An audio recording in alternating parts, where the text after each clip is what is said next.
जो अब तक छुपा के रखे गए, जानबूझकर छुपा कर रखे गए।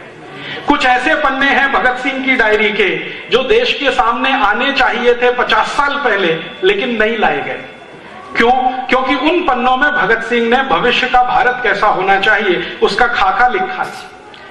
भगत सिंह लिखते हैं कि आजादी के बाद भारत में अंग्रेजों के कानून नहीं चलेंगे, अंग्रेजी पुलिस व्यवस्था नहीं चलेगी, अंग्रेजी न्याय व्यवस्था नहीं चलेगी। लेकिन भारत के प्रथम प्रधानमंत्री कह रहे हैं संसद में कि आजादी के बाद हमें अंग्रेजी पुलिस भी चाहिए, कानून भी चाहिए, अधिकारी भी चाहिए। तो अंग्रेजों का बनाया हुआ कानून जिसका नाम है Indian civil services act, Nehru ji ने नहीं बदला। Indian police act, Nehru ji ने नहीं बदला। Indian education act, Nehru ji ने नहीं बदला।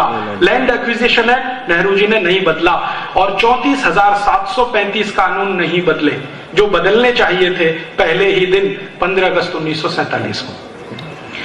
वो सब के सब कानून हमारे ऊपर लदे हुए हैं और आज भी हम उन कानूनों के नीचे गुलाम हैं। अंग्रेजों की पुलिस को इंडियन पुलिस एक्ट के आधार पर यह अधिकार था कि वो जब चाहे किसी हिंदुस्तानी को मारपीट कर सकते हैं, जब चाहे किसी हिंदुस्तानी के घर में घुस सकते हैं, न्यूसेंस खड़ा कर सकते हैं, उसके घर के सामान को तितर बितर कर सकते हैं। ये अधिकार हर पुलिस ऑफिसर को था।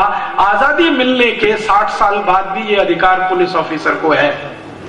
वो जब चाहे आपकी पिटाई कर सकता है, जब चाहे उठाकर आपको लॉकअप पे बंद कर सकता है, जब चाहे उठाकर आपकी संपत्ति लेके जा सकता है और आप उस पुलिस ऑफिसर का कुछ बिगाड़ नहीं सकते।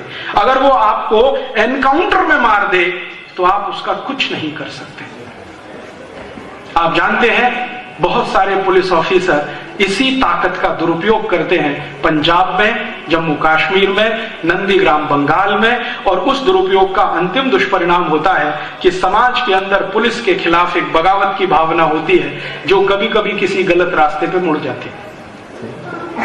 ये कानून बदला नहीं, इंडियन एजुकेशन बदला नहीं, अंग्रेजी को भगाया नहीं। जब अंग्रेज भागे तो अंग्रेजी जानी चाहिए, वो भगाया नहीं। सब कुछ रख लिया, बस अंग्रेज चले जाएं, बाकी सब भारत में रह जाए। ये आजादी का तथ्य निकला। भगत सिंह का सपना था कि अंग्रेज के साथ अंग्रेजियत जाए इस देश में से, अंग्रेजों के साथ अंग्रेजियत जाए, ये भगत सिंह का सपना था। लेकिन आजादी के बाद भारत के प्रधानमंत्री पहले पंडित नेहरू ने अंग्रेजों को विदा किया, अंग्रेजियत को संभाल के रख लिया। दुष्परिणाम क्या हुआ उसका? अंग्रेज जब भारत छोड़कर गए तो भारत में गाय का कत्ल करने के लिए 350 कत्ल खाने होते थे। अब अंग्रेजों के जाने के 60 साल के बाद इस देश में 36,000 कत्ल खाने हो गए गाय का कत्ल करने वाले। जब अंग्रेज हिंदुस्तान छोड़कर गए थे तो एक साल में 30,000 गाय कटती थी। अब अंग्रेजों के 60 साल के बाद इस देश में एक दिन में 30,000 गाय कट जाती है। ये हमने विकास किया। अंग्रेज जब इस देश को छोड़कर गए थे तो गाय का मांस अंग्रेजों की पुलिस खाती थी और अंग्रेजों की सेना खाती थी। अंग्रेजों के चले जाने के 60 साल के बाद भारत की गायों का मांस दुनिया के तमाम लोग खा रहे हैं। यहां से गाय का मांस एक्सपोर्ट किया जा रहा है।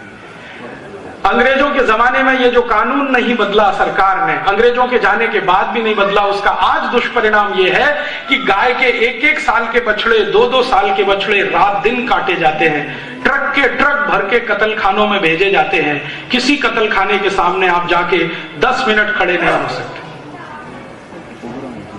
पंजाब से गायों का इतना कत्ल हुआ है कि देशी गाय ही दिखाई नहीं देती इस पूरे पंजाब में।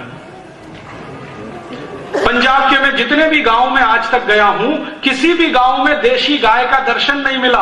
हिंदुस्तानी गाय, थरपारकर, साहिवाल, कांकरेजी, लाल सिंधी, सफेद सिंधी, राठी, ये सब भारत की गाय है, कहीं दिखने को नहीं मिलती है। जो पंजाब में दिखाई देती है वो सब अमरीकी गाय, होलेस्टियन, फ्रीजियन, जिसको अंग्रेजों ने लाकर यहां छोड़ा और हिंदुस्तानी गाय को साफ करा दिया।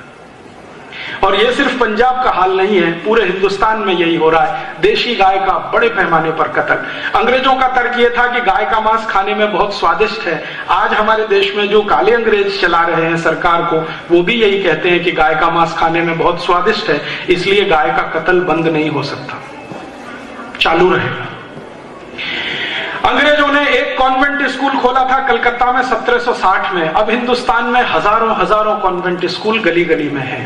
और मुझे ये कहते हुए बहुत शर्म आती है कि हिंदुस्तान में बजरंगबली कॉन्वेंट स्कूल भी है, माय गॉड, सरस्वती माता कॉन्वेंट स्कूल भी है इस देश में। आज तक मेरे समझ में नहीं आया बजरंगबली का कॉन्वेंट से क्या कनेक्शन है।